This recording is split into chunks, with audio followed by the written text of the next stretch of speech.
अरे माटी के मोह करत कंचन के काया जान, अचके में काल आई प्राण के उड़ाई दी है।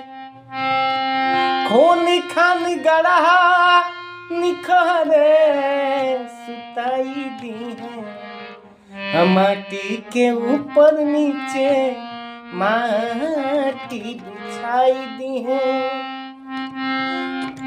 टोलवा पड़ोसवा के लोग बटुराई सब, हर संसार के लिहाज तनी लोग ढरकाई दी है। कि सबका से आगे आगे हर बेटा दौड़ के 5 बेरी घूमी मुहे आग लगाई है।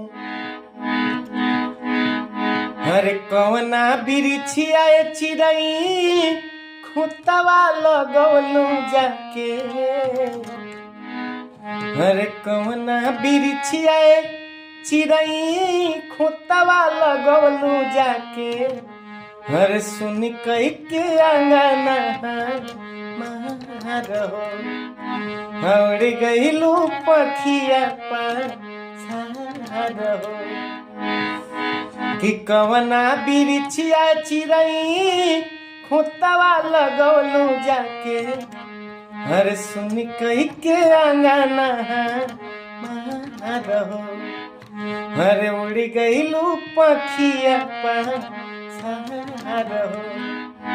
हर नहिया के डोरी तोड़ी हर चली गईलू चुपे चोरी। कवनी नगरिया कवने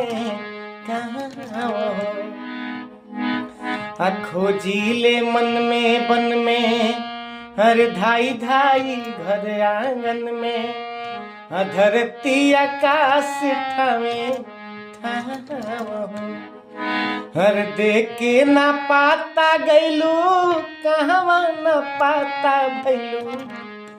हर देखे न पाता गईलू हर कहवा न पाता भैलू। हर हो गईलू काहे तू फरार हो। हर उड़ गईलू पखिया पारो। कि कवना बिरिछिया चिड़ई खुतवा लगौलू जाके। हर कवना बिरिछिया चिड़ई हर खुतवा लगौलू जाके। हर सुन कई के अंगना हर उड़ गईलू पखिया पारो। कि सुन कई के अंगना